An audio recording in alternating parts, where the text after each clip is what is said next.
잘 지냈어요 모두 보고 싶었어 우리도 고잉은 언제나 너에게 고잉 고잉. Assalamualaikum warahmatullahi wabarakatuh. Kami dari kelompok 6 akan praktek zat dan perubahannya. Perkenalkan, nama saya Amara. Perkenalkan, nama saya Salwa. Perkenalkan, nama saya Ulida. Perkenalkan, nama saya Zakia. Perkenalkan, nama saya Alfia. Perkenalkan, nama saya Satya. Mari kita simak video berikutnya. Bahan-bahannya ada gelas dan sendok, Ada susu dan lilin, ada garam dan gula, ada sirup dan korek, ada kelapa dan kopi, ada air. Langkah pertama, masukkan gula 1 sendok, aduk terus-menerus hingga gula dan air bercampur dengan rata, dan kita bisa lihat gula setelah dilarutkan oleh jar dengan sempurna, jadi dapat disimpulkan bahwa larutan gula termasuk homogen. Langkah kedua, masukkan 1 sendok garam lalu tuangkan air secukupnya. Kemudian aduk hingga air dan garam tercampur merata.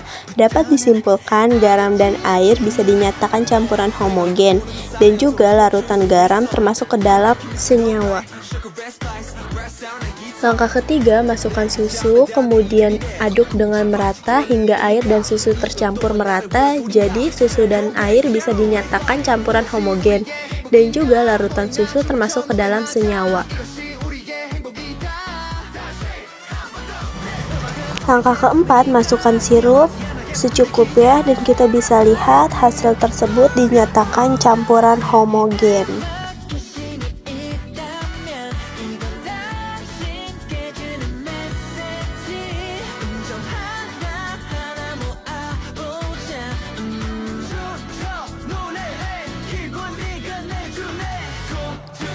Langkah kelima, tuang kopi ke dalam gelas, lalu kita aduk secara terus-menerus hingga merata. Jadi dapat disimpulkan kopi dan air termasuk campuran heterogen, juga larutan kopi termasuk ke dalam senyawa.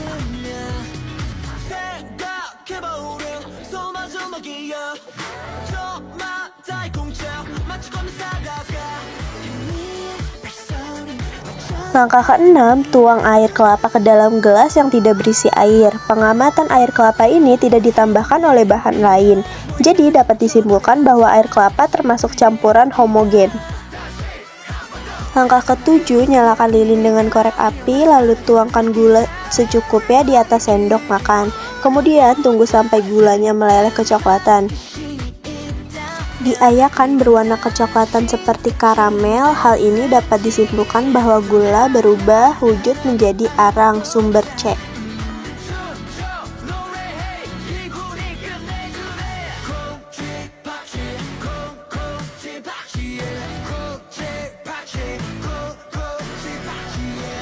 Pembiasan cahaya air gula. Cahaya akan menembus permukaan gelas. Hal ini dapat disimpulkan air gula adalah larutan.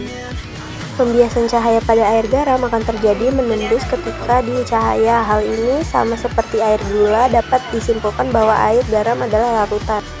Pembiasan cahaya pada susu tidak akan memantul dan susu tidak memiliki partikel yang besar, jadi dapat disimpulkan bahwa susu merupakan koloid.